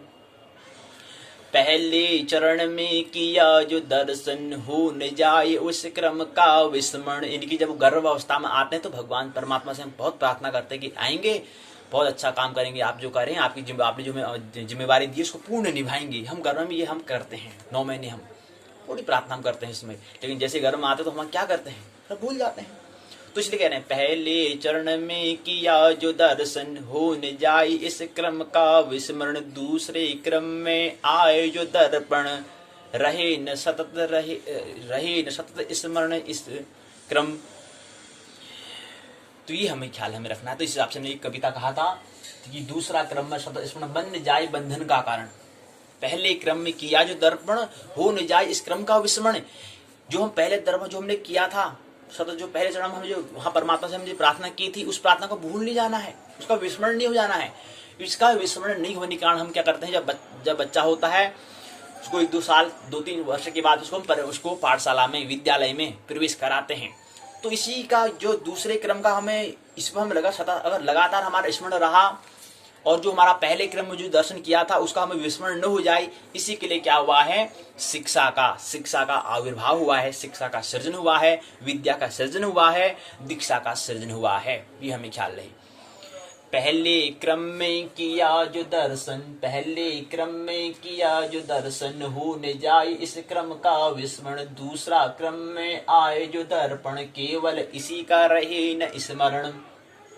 दूसरा क्रम का शपथ स्मरण बन जाए बंधन का कारण, इस बंधन से होना है निर्बंध, हुआ है शिक्षा दीक्षा विद्या का सृजन, करो दर्शन ब्रह्मांड का जड़ चेतन के मिश्रण का। तो हमें दर्शन क्या करना है? ब्रह्मांड का पूरा, उसमें जो अंतस जगत है और बाह्य जगत है, अंतस यात्रा और बाह्य यात्रा, इन दोनों का हमें क्या करना है? स्मरण करना है। तो करो दर्शन ब्रह्मांड का जड़ चेतन के मिश्रण का, प्रकृति मूल योग का दर्शन। प्रकृति और मूल यानी अंतस जगत और बाह्य जगत जो दो चीज है, अध्यात्म और अध्यावरण जो है, यानी कि अस्तित्व में क्या है? एक अध्यात्म है, एक अध्यावरण जो है।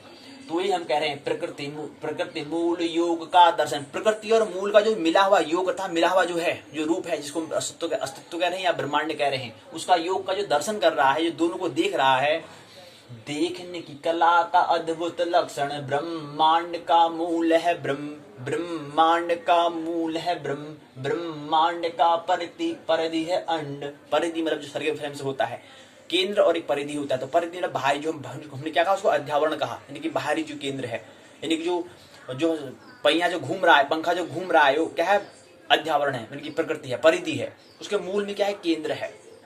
उस केंद्र को हम ब्रह्म कहते हैं, उसको हम मूल कहते हैं। ब्रह्मांड का मूल है ब्रह्मांड का परिधि है अंड, बीजेपी का ध्येय यही, करो आत्मज्योति जागृतिकरण। मानस तन का ध्येय यही, करो आत्मज्योति जागृतिकरण। तरह तरह के जीवन में साधन, स्वाध्याय साधन है अनिवार्य चरण। ब्रह्मांड के मूल का साधन, ध्यान साधना एकमात्र साधन। ब्रह्मांड के मूल का साधन, ध्यान साधना एकमात्र साधन। ब्रह्मांड के प्रकृति का साधन, भक्ति प्रेम चिंतन का मंथन। अब हमने कहा कि ब्रह्मांड के मूल साधन क्या है? ध्यान साधना। ध्यान में हमें क्या करना है? ध्यान को साधना है, अर्थात जो हमारे बीच में जो हमारे, जिसे हम कहने की सूर्य उदय हुआ है, सूर्य बाहर आया है, हमें दरवाजा खोलना है। तो ये दरवाजा खोलने की प्रक्रिया का नाम क्या है? उस साधन का नाम क्या है? ध्यान है। तो हमें क्या करना है? अगर ब्रह्म स्थित अगर हमें होना है, अपने स्वरूप से अगर मुलाकात करनी है, तो हमें क्या करना पड़ेगा? ब्रह्मांड के मूल का अगर हमें साधन करना है, तो उसका एक ही मात्र साधन क्या है? ध्यान को साधना है, ध्यान में प्रवेश करना है। अकेले में क्या करना है? एकांत में अपने आत्मरमण करने के लिए क्या है? एक साधन ध्यान, केवल एक मात्र साधन ध्यान है।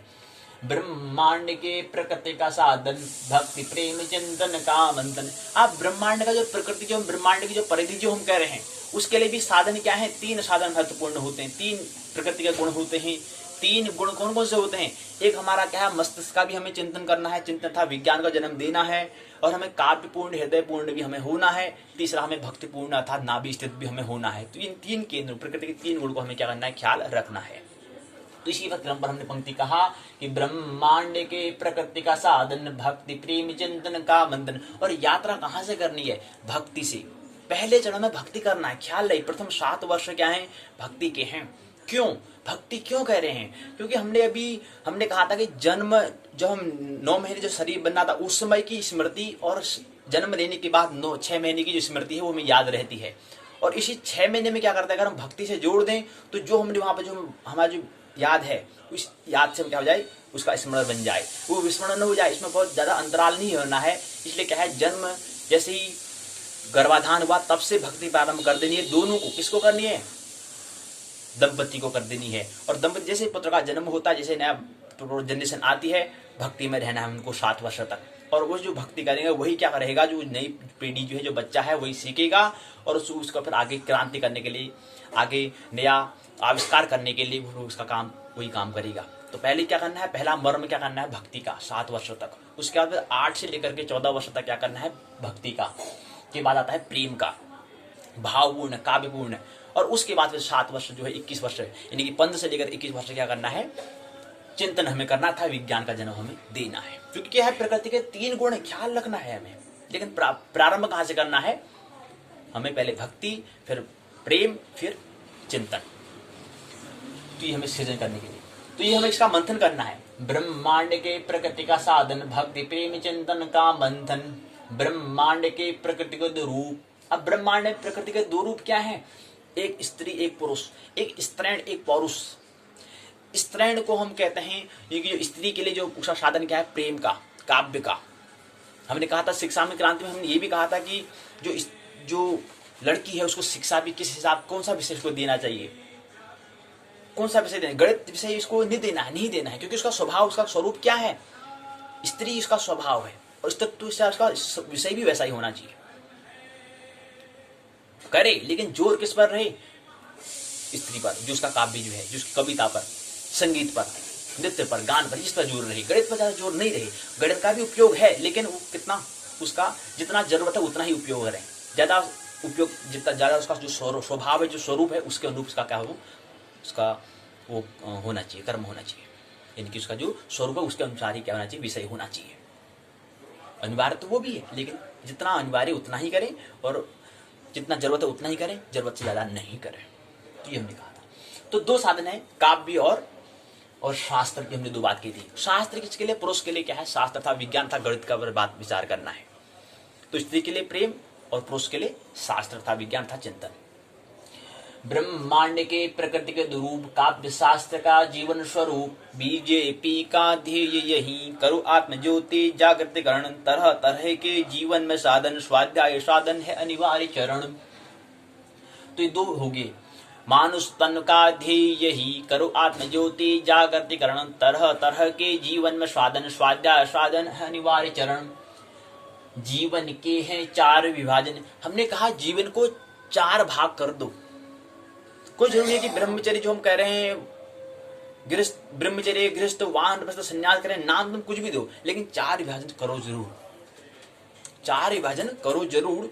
अब इसका नाम कोई यहाँ कहेंगे यार हाँ ये तो विभाजन क्या है, हिंदू धर्म में किया है, तो हम तो नहीं मानते भाई, मैं तो हिंदू धर्म वाला नहीं हूँ, तो मैं तो नहीं मानूंगा। लेकिन मानो न मानो उससे जरूरी नहीं है, लेकिन चार विभाजन, चार खंड करो, चार आश्रम, चार वर्ण है। इसको, इसकी वैज्ञानिकता को समझो, और वैज्ञानिक का आप समझ जाओगे तो आप जरूर उसका खंडन करोगे, विभाजन करोगे। तो जीवन क्या है, चार विभाजन, जीवन के हैं चार विभाजन, ब्रह्मचर्य, गृहस्थ, वानप्रस्थ, संन्यास का संकलन, व्यक्ति के वर्ण का क्रम, ब्राह्मण, क्षत्रिय, वैश्य, शूद्र का धर्म। अब हमने कहा वर्ण भी क्या होते हैं, चारों होते हैं, लेकिन कौन प्रधान है, उस प्रधान का हमें ख्याल रहे। उस प्रधान के क्या करना है, स्वधर्म, उस रास्ते में कर्तव्य करना है। हमारा ब्राह्मण है, क्षत्रिय है, वैश्य, शूद्र, कौन सा हमारा वर्ण प्रधान है, मुख्य है, वो हमें ख्याल रखना है। ऐसे हमारा खंड कौन सा है, अभी कौन सा खंड चल रहा है, ब्रह्मचर्य चल रहा है, गृहस्थ चल रहा है, वानप्रस्थ चल रहा है, संन्यास चल रहा है, उस खंड, उस हमें खंड का भी हमें ख्याल रखना है। तो हमने कहा कि जीवन के हैं चार विभाजन, ब्रह्मचर्य, गृहस्थ, वानप्रस्थ, संन्यास का संकलन, व्यक्ति के वर्ण का क्रम, ब्राह्मण, क्षत्रिय, वैश्य, शूद्र का धर्म, ब्रह्म अंड के मध्य में सेतु मन, जिसका कर्म ही करना भ्रम। अब मध्य में मन भी आता है। अब मन का क्या है, मन का रुगुण रूप जो है वह माया है, वह मोह है, वही ममता है। मन का रुगुण रूप माया, मोह, ममता है, ये मन का रुगुण अर्थात अस्वास्थ्य। मन का स्वास्थ्य ही क्या है, धर्म है, ये हमें ख्याल रहे। तो मन का अगर हमें स्वस्थ करना है तो धर्म, और मन को अगर रुगुण करना है तो माया, मोह, ममता में पड़े रहो। अब हमें अगर अपने स्वास्थ्य को करना है तो धर्म में प्रवेश में करना होगा। तो ये है मन का रुगुण। मन का क्या है, ब्रह्म अंड के मध्य में सेतु। अब जो हमारा दो चीज है उसके मध्य में क्या है, सेतु, ब्रिज का काम करता है, मन करता है। तो मन क्या है हमारा सेतु, मन जिसका कर्म, जिसका काम ही क्या है, मन का स्वभाव ही क्या है, चंचलता है। तो उसका क्या है, भ्रम में डालना, मोह में डालना, ममता में फंसाना। लेकिन हमारे क्या करना है इसको, इससे हमें इसको आगे ले जाना है, आगे मतलब इसका स्वास्थ्य की ओर, जो हमारा स्वरूप है उसकी ओर मुलाकात कराना है। इसलिए हमें क्या करना पड़ेगा, शिक्षा में, विद्या में, दीक्षा में हमें दीक्षा लेनी पड़ेगी, शिक्षा लेनी पड़ेगी, विद्या हमें लेनी पड़ेगी। अर्थात स्वास्थ्य को प्राप्त करने के लिए हमें क्या करना पड़ेगा, शिक्षक से, गुरु से, सदगुरु से मुलाकात करनी पड़ेगी, सत्संग करना पड़ेगा। बिनु सत्संग विवेक न होई, राम कृपा बिनु सुलभ न सोई। तो बिना सत्संग का विवेक नहीं होता, इसलिए सत्संग हमें करना होगा। अर्थात ये भ्रम, माया, मोह से फंसने के लिए हमें क्या, इसे आगे यात्रा करने के लिए हमें क्या करना पड़ेगा, सत्संग करना पड़ेगा।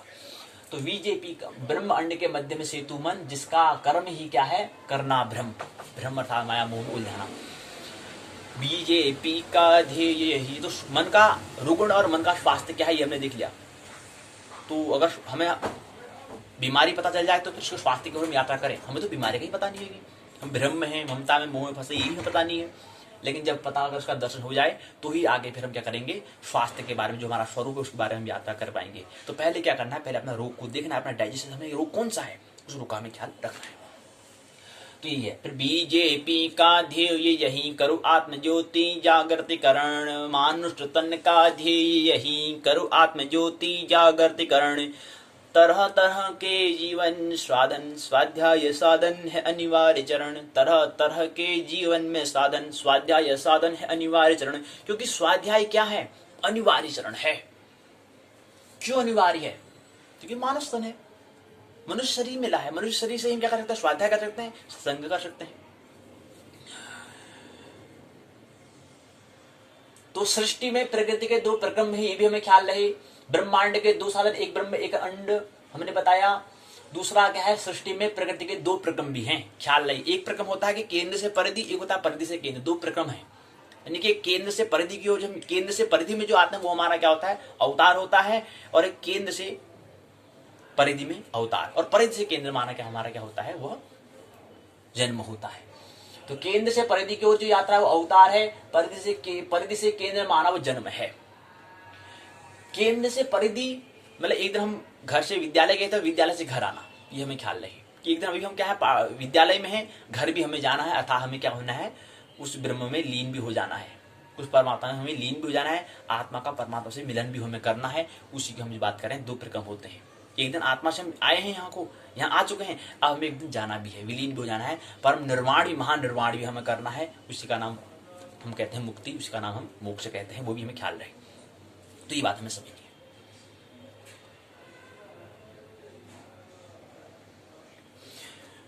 तो ये बात हमें क्या, आइए अब फिर हम ब्रह्मांड एवं काल की हम बात करें। तो ये हमने कविता, स्वरचित कविता कृति जो थी उस पर हमने बात कर ली। अब हम आइए, जो पहले स्नातक प्रथम वर्ष में जो था खंड हमने कहा था 4, ब्रह्मांड एवं काल। तो ब्रह्मांड के बारे में बात हमने कर ली, उससे भी रचित हमने कविताओं का भी हमने श्रवण कर लिया। अब आइए 4 खंडों को हम देखें। तो पहले हमने खंड में, हमें किताब पुस्तक का नाम था क्या था, ब्रह्मांड एवं काल था। ब्रह्मांड एवं काल हमने कहा कि जो पुस्तक दिया है इसमें हमें देखना चाहिए कि क्या चीज दिया है इसमें। यहाँ पर दिया है एक चित्र, यहाँ पर दिया गया है। तो यहाँ पर एक क्या है, पृथ्वी है, और यहाँ पर चंद्रमा क्या कर इसके आगे इर्द गिर्द परिक्रमा कर रहे हैं। और यहाँ पर गैलेक्सी दिखाया गया, मंदाकिनी, आकाशगंगा दिखाई गई है, यहाँ पर सूर्य दिखाया गया है। तो कुछ चित्र से माध्यम से हमको समझ आ रहा है कि ब्रह्मांड के बारे में समझ रहे हैं, अस्तित्व के बारे में कुछ समझ रहे हैं, कायनात के बारे में कुछ समझ रहे हैं। तो ब्रह्मांड और इसका काल, काल क्या होता है, इसके बारे में मुख्य 2 बातों हम चर्चा करेंगे इस पहले स्नातक प्रथम वर्ष में। अब हम पुनरावृत्ति कर रहे हैं इसको। तो पहले में हमने क्या देखा, इसमें के अंदर 22 इकाइयां थी, 4 खंड थे। पहले खंड का नाम था खगोल, और पहले खंड के अंदर 6 इकाइयां थी। यानी खगोल को समझने के लिए क्या करा हमने, 6 इकाई में उसको तोड़ा, 6 भाग में उसको समझने, खगोल को समझने के लिए हमने 6 भाग हमने करे। पहले भाग का नाम हमने करा आकाशगंगा निहारिका। पहले खंड में हमने, पहले इकाई में हमने आकाशगंगा निहारिका क्या होती है ये हमने समझा। दूसरे में सौर परिवार को, स्नातक प्रथम वर्ष में हमने समझा दूसरी इकाई में। तीसरे में ग्रह उपग्रह को समझा। चौथे में तारा तारापुंज को। 5वें में क्षुद्र और वामन ग्रह को समझा हमने। 6ठे में धूमकेतु और उल्का को हमने समझा। ये पहले खंड में समझा। दूसरे क्रम में काल, काल की हमने बात की। काल के अंतर्गत 5 इकाई यहाँ पर थी। दूसरा खंड का नाम था काल।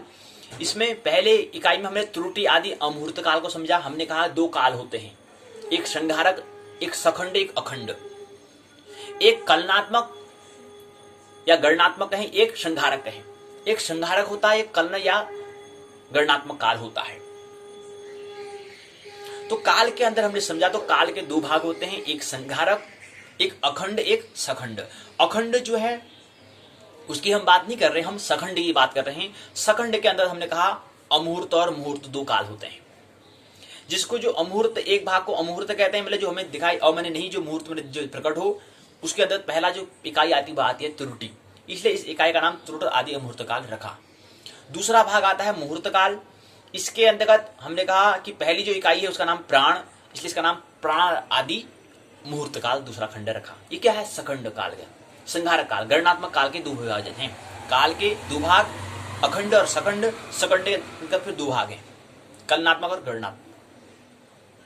कलनात्मक, गणनात्मक या ये हमने लिया, कलनात्मक या गणनात्मक। तो इसका जो पहला मुहूर्त और अमुहूर्त है, मुहूर्त और अमुहूर्त। तो मुहूर्त कहते हैं हमारे पहला प्राण आता है, प्राण पहली इकाई प्राण, फिर आगे आते हैं। प्राण में कितना, एक प्राण को लेने में अर्थात सांस के आने और जाने को हम प्राण कहते हैं। तो सांस के आने में, सांस के जाने में 4 सेकंड का वक्त लगता है। एक सांस ली तो 2 सेकंड, एक गई तो 4 सेकंड, 2 सेकंड, दो का योग 4। तो ये लिया। फिर तीसरे इकाई में सप्ताह को देखा, पक्ष को देखा, मास को देखा। मास के अंदर हमने 2 महीने देखे, अधिमास और 6 मास को देखा हमने तीसरे इकाई में। चौथे में ऋतु, अयन और गोल वर्ष को हमने देखा। और 5वें में युग देखा, महायुग देखा, मनु देखा, कल्प देखा, ये हमने देखा। तो इस हिसाब से हमारे काल में 5 इकाई थी। इसके बाद तीसरी इकाई में पंचांग से हम परिचय हुए, तिथि, वार, नक्षत्र, योग, करण, 5 इकाई ऐसे हुई। और साथ साथ 5वीं इकाई में ग्रह, कक्षा, प्राच्य और पाश्चात्य के हिसाब से हमने देखा। फिर चौथे खंड में सूर्योदय साधन में प्रवेश करें। यहाँ पर पहले इकाई अक्षांश, रेखांश, देशांतर, दूसरा एक क्रांति चर का साध ज्ञान, मध्यांतर, वेलनांतर को हमने देखा, स्पष्टांतर, सूर्योदय साधन एवं दिनमान रात्रिमान देखा, और मानक समय यथा स्टैंडर्ड समय देखा। और छठे इकाई में स्थानीय समय, लोकल समय को देखा। तो 6 इकाई ऐसी थी। अक्षांश से पहली इकाई, दूसरी इकाई, तीसरी, चौथी, पांचवी, छठी से यहाँ पे 6 इकाई थी। सूर्योदय साधन हमने ये हमने देखा। तो कल अभी थोड़ा हम देख लेंगे आकाश गंगा निहारिका क्या है। तो संक्षिप्त हम आप इसको एक बार रूपांतरण कर लेते हैं। तो आकाश गंगा है क्या, आकाश गंगा किसे कहते हैं, ये हम लेंगे। उसके बाद फिर कल की आगे पाठशाला में इसको फिर विस्तार से हम समझेंगे और एक बार और देखने का हम प्रयास करेंगे, क्योंकि एक बार पूर्ण कोई होता नहीं है, बार बार अभ्यास करना पड़ता है, ये हमें ख्याल रही। तो आकाश गंगा किसे कहते हैं, आकाश गंगा क्या है, इस पर हम कल समझ के आएंगे। तो आकाश गंगा क्या है, मिल्की वे। आकाश गंगा का मतलब होता है उस मंडल से जहां पर हमारा पृथ्वी और सौरमंडल स्थित है, उसको हम आकाश गंगा कहते हैं, उसको मिल्की वे कहते हैं, उसको दूध मेघला कहते हैं, या कुछ भी कहें नाम, उसको मिल्की वे भी कहते हैं। तो नाम अलग है लेकिन बात एक ही है। तो यहीं पर क्या है, पाठशाला पूर्ण होती है। मानना नहीं है, जानना है, आनंद महोत्सवपूर्वक जीवन जीना है। मेरी बातों को इतने प्रेम पूर्वक शांतिपूर्वक सुना, बहुत बहुत अनुग्रहित हूँ। अंत में सबके भीतर बैठे परमात्मा को प्रणाम करता हूँ, मेरा प्रणाम स्वीकार करें।